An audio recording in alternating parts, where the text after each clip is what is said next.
1000 वर्ष पहले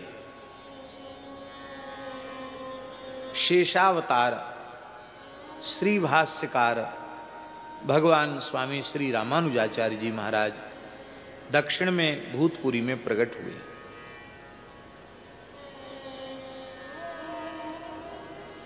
अद्भुत आचार्य चरण का अवदान है सनातन धर्म के लिए, वैष्णव धर्म के लिए, इसमें कोई संदेह नहीं है। श्री रंगम में नारद पांचरात्र आगम की विधि से भगवान श्री रंगनाथ की पूजा का प्रतिष्ठापन पूज्य आचार्य चरण ने ही किया।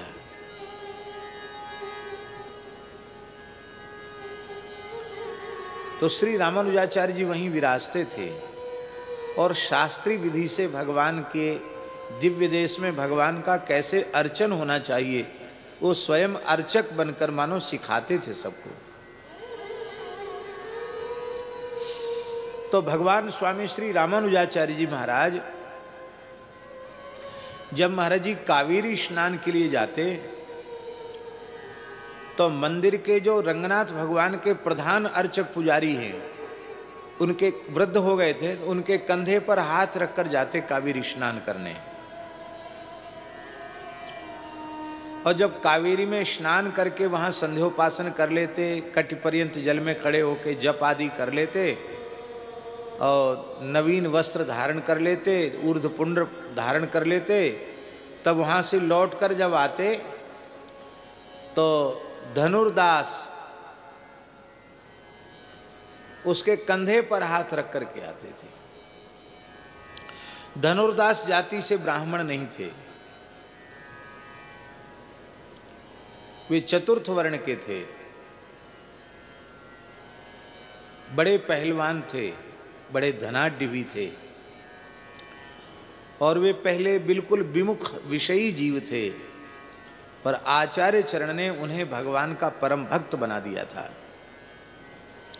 एक बार रंगनाथ भगवान की सवारी निकल रही थी ब्रह्मोत्सव के समय, उत्सव मूर्ति की, और धनुर्दास अपनी पत्नी मालिनी देवी के ऊपर छत्ता लगा के चल रहे थे। और ऐसे नहीं कि बगल में छत्ता लगा के चलें, पत्नी चल रही है उसके आगे खड़े होकर उल्टे चल रहे थे छत्ता लगा के। लोग तमाशा देख रहे थे, लोगों का ध्यान उधर जा रहा था,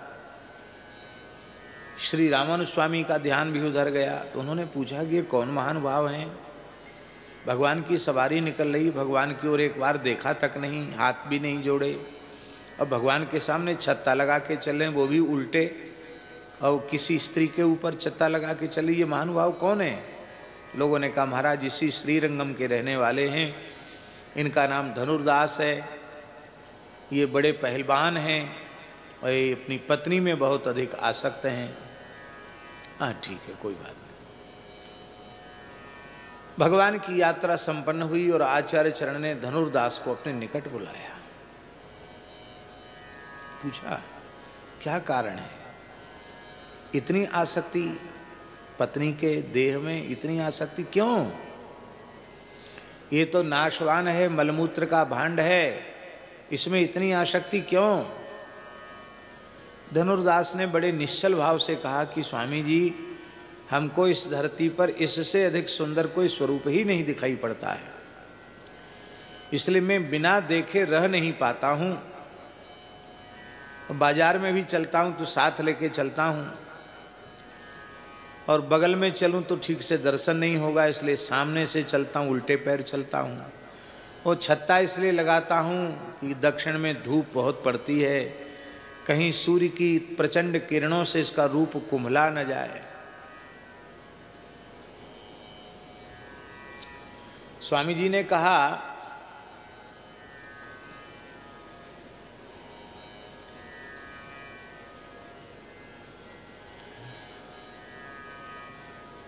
श्री सीताराम जी महाराज की जय। आबू पर्वत के महान सिद्ध संत पूज्य स्वामी श्री चेतनानंद सरस्वती जी पधारे हैं, हम उनको प्रणाम करते हैं। तो स्वामी जी ने कहा इससे सुंदर स्वरूप और ऐसा स्वरूप जो कभी नष्ट होने वाला नहीं, सदा एक जैसा बना रहने वाला, ऐसा स्वरूप दर्शन हो जाए तो बोले इससे सुंदर स्वरूप मेरी दृष्टि में तो हो नहीं सकता, कथनचित इससे सुंदर स्वरूप दिख जाए तो मेरी आसक्ति उधर हो जाएगी। तब आपने भगवान रंगनाथ से प्रार्थना की, कहा प्रभु नारायण दया सिंधो वात्सल्य गुण सागर एनम रक्ष जगन्नाथ बहुजन्मापसर जो बहुजन्मापराधीनम। हे नारायण, हे दया सागर, हे वात्सल्य गुण के समुद्र, यह जीव बेचारा न जाने कितने जन्मों का अपराधी है, आप इसकी रक्षा करो, आप इस पर कृपा करो, आप अपने सच्चिदानंद स्वरूप का मंगलमय स्वरूप का दर्शन कराओ। जैसे ही आचार्य चरण ने प्रार्थना की, महाराज जी भगवान ने अपने दिव्य स्वरूप का दर्शन करा दिया। भगवान के कोटि कोटि कंदर्प दर्प दलन करने वाले स्वरूप का दर्शन करते ही धनुदास मूर्छित होकर के गिर गए, बेहोश हो गए।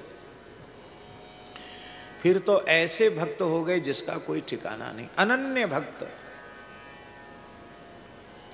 उच्च कोटि के प्रेमी अनुरागी भक्त हो गए।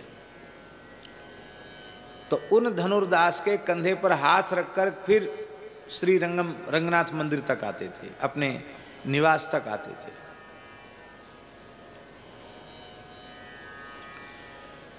तो ये रंगनाथ भगवान के अर्चकों को ये बात पचती नहीं थी, रुचती नहीं थी कि अरे बताओ, जब बिना स्नान के होते हैं तब तो हमारे कंधे पे हाथ धर के जाते हैं। हम ब्राह्मण हैं, वैदिक हैं, अग्निहोत्री हैं, भगवान के अर्चक हैं, पुजारी हैं, तो बिना नहाए होते तब तो हमारे कंधे पे हाथ धर के जाते हैं। और जब अपना पूरा नित्य नियम करते हैं उस समय तो किसी को छूना नहीं चाहिए, तब एक शूद्र के कंधे पर हाथ रख के आते हैं। बताओ इनकी बुद्धि कैसी हो गई।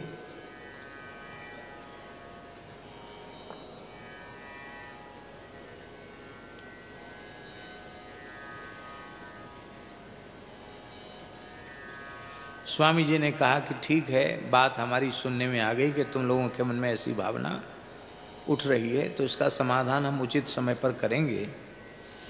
धनुर्दास के प्रति तुम जाति बुद्धि मत रखो, वह भगवान का महान प्रेमी अनुरागी भक्त है। तो बेचारे मर्यादा में कुछ बोले तो नहीं, पर मन में आया कि धनी मानी है, बहुत कुछ सेवा किया होगा, इसलिए महाराज प्रशंसा कर रहे हैं। हम तो क्या, हम तो उल्टे सेवा लेते हैं, हमारी थोड़ी बड़ाई करेंगे, ये उनके मन में आया। तो स्वामी जी ने एक दिन कौतुक किया, अर्चकों के कपड़े इधर से उधर पलटवा दिए, बदल दिए, और थोड़े थोड़े बीच बीच में उनके कुछ कोने कैंची से कटवा दिए। तो सब स्नान करके आए तो सब झगड़ने लगे, हमारी धोती वहाँ क्यों चली, हमारे लंगोटा वहाँ कैसे चला गया, हमारा गमछा वहाँ कैसे, अरे इसको किसने काट दिया। झगड़ा करने लगे, बहुत झगड़ा किए, इतना झगड़ा किए कि भगवान की सेवा पूजा आदि सब भूल गए। फटा वस्त्र पहन के हम सेवा में जाएंगे। स्वामी जी ने कहा भाई देखो बहुत समय हो गया, भगवान की सेवा में जाओ, कलह मत करो। सबको नया नया वस्त्र देते हैं, सबको नया नया वस्त्र दिया स्वामी जी ने। और एक दिन धनुर्दास को महाराज जी देर तक सत्संग में अपने निकट बिठा लिया और मंदिर के अपने वैष्णवों से, शिष्यों से कहा कि तुम धनुर्दास के घर में चले जाओ, चोरी कर लाओ, वहाँ से जो कुछ चांदी सोने के जो कुछ भी मिल जाए, बहुमूल्य चीज़ें उठा लाओ उसके घर से। यहाँ भगवान की सेवा में लगेंगे, इसके तो यहाँ कोई आगे पीछे है नहीं, क्या काम में आएगा, ले आओ। वो गए, वो देवी प्रतीक्षा कर रही थी कि वो आते होंगे, और उसने देखा कि ये वैष्णव आ रहे हैं, चोर की तरह आ रहे हैं, तो कहीं ये हमको जगता हुआ देख के वापस न हो जाए, इसलिए वह जग रही थी, पर उसने जानबूझकर सोने का नाटक किया। वो लोग घुसे, उठाया सामान और जोर से सोने का नाटक किया जैसे नाक बज रही हो, तो एक तरफ के आभूषण भी उसके शरीर को उन लोगों ने उतार लिए।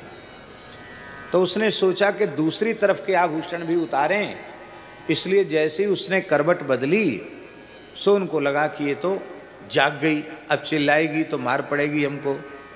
वो सब भाग गए। थोड़ी देर बाद धनुर्दास आए तो स्वामी जी ने कहा कि उनके घर के निकट जाकर सुनो उनके आपस में बातचीत क्या होती है।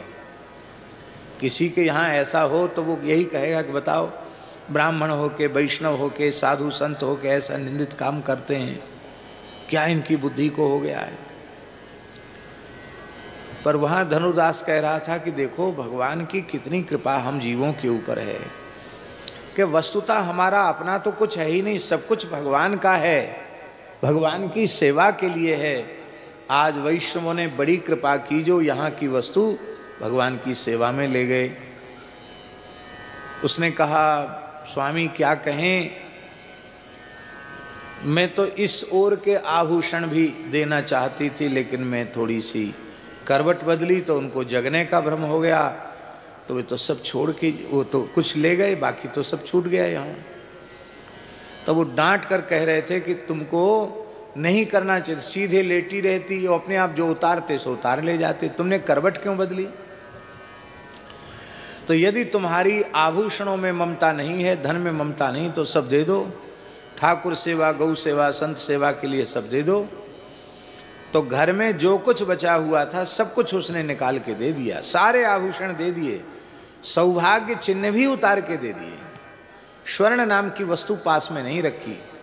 और उसी समय रात को धनुर्दास उनके वहां पहुंचाया है, स्वामी जी के यहाँ।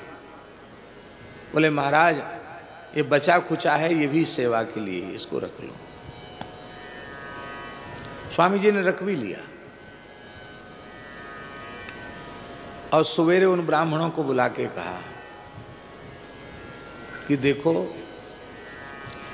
तुम्हारी सारी वृत्ति गृहस्थाश्रम भगवान की दया से यहीं से चल रहा है, और एक कपड़े में थोड़ा सा छिद्र हो गया, उसको काट दिया गया, कपड़ा इधर का उधर हो गया, तो तुम लोग नियम छोड़ दिए, भगवान की सेवा में प्रमाद कर दिया, और तुम लोग उसके ऊपर मरने मिटने के लिए तैयार हो गए।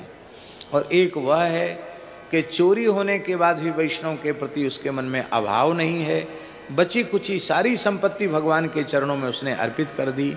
अब बताओ तुम्हारे स्पर्श से मैं पवित्रता का अनुभव करूं कि धनुर्दास के स्पर्श से पवित्रता का अनुभव करूं। मुझे कावेरी स्नान और नित्य कृत्य से भी उस पावनता की अनुभूति नहीं होती है जिस पावनता की अनुभूति धनुर्दास के कंधे पर हाथ रखने से होती है, क्योंकि वह भगवान का महान निष्काम प्रेमी भक्त है।